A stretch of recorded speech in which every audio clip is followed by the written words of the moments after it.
Para resolver este problema, recordando que de la física moderna todo cuerpo material a una temperatura diferente del cero absoluto emite ondas electromagnéticas en forma de radiación, en general, claro, esta radiación electromagnética emitida está distribuida en un espectro de frecuencias, es decir, cuando se le somete un cuerpo a una temperatura, y en particular, por ejemplo, un cuerpo negro, esas ondas emitidas por el calentamiento se van a extender en todo el espectro electromagnético. Sin embargo, habrá algunas frecuencias o longitudes de ondas emitidas que van a predominar respecto a las otras. En particular, aquella frecuencia que dé la intensidad máxima en la densidad espectral va a dar la información principal de lo que se percibe o del color observado. Claro, en la teoría de radiación de cuerpo negro, que es en la que se basa este modelo de Planck, siendo este un absorbedor y emisor perfecto de la luz, es que se inducirá un equilibrio térmico donde la cantidad de energía emitida como radiación electromagnética va a ser igual a la suministrada al calentar el material. Con esto claramente queda definido esta densidad espectral de frecuencias. Para una temperatura fija, por ejemplo T igual a T0. Es claro que en principio esto es un resultado experimental, sin embargo es de interés en física encontrar una regla matemática que pueda predecir el comportamiento de esta distribución de la intensidad. Claro, en la teoría se propuso, mediante argumentos clásicos por ejemplo, la distribución de Rayleigh-Jeans, que en efecto es justamente lo que nos piden encontrar. En efecto, esta distribución I sub RJ varía de forma polinómica y pierde precisión a altas frecuencias. Por otro lado, de argumentos mecánico-cuánticos es que se tiene la distribución de Wien, que aparentemente cae de forma exponencial y claro, tiene mayor precisión a altas frecuencias. De esto,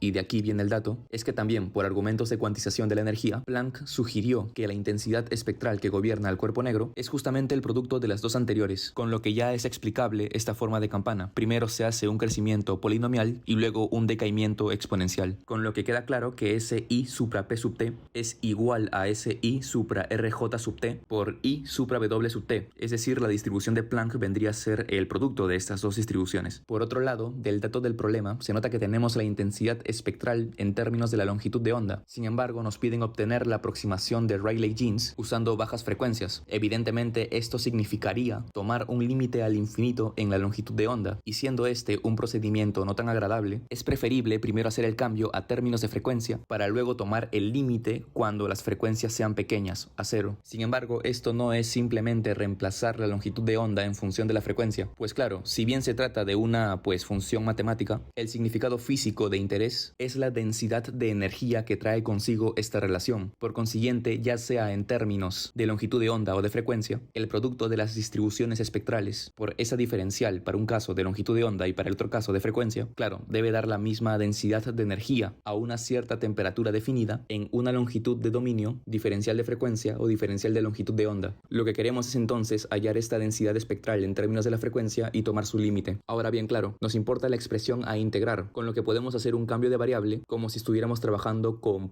un integrando y su diferencial. Y siendo claro que el producto de lambda por la frecuencia es igual a la velocidad de la luz, también considerando que nos encontramos en un medio vacío, por el cálculo integral es que podemos hallar esta diferencial de la longitud de onda, en términos claros de la frecuencia y del diferencial de la frecuencia. Con lo que poniendo esto en el cambio de variable tenemos lo siguiente, y por tanto es claro que se puede seleccionar esa densidad espectral de intensidad en términos de la frecuencia, notándose que sería el cambio de variable, ¿no?, en I, poniendo lambda en términos de la frecuencia, aparte de estar multiplicado por un factor proveniente del corrimiento en lambda, o lo que bien se podría decir el jacobiano de la transformación. Entonces, siendo esta densidad espectral ρ sub t en variable la frecuencia nu, haciendo el reemplazo podemos encontrar lo siguiente, y claro, para nu pequeña, es decir, un nu tendiente a cero, y claro, introduciendo esta variable x como el argumento de la exponencial de esta distribución de Planck, truncando la serie de la exponencial en x al segundo término de su desarrollo de Taylor, tenemos entonces que esta exponencial menos 1 va a ser justamente su argumento, por lo que reemplazando en la densidad espectral resultante en términos de la frecuencia nu, tenemos una intensidad espectral que va a variar de forma cuadrática. Esta es la correspondiente a Rayleigh-Jeans, que se muestra en los primeros capítulos de los textos de física moderna y de mecánica cuántica, y siendo su independencia en h, la constante de Planck, queda claro que en efecto el razonamiento de Rayleigh y Jeans parte de argumentos clásicos de la termodinámica estadística.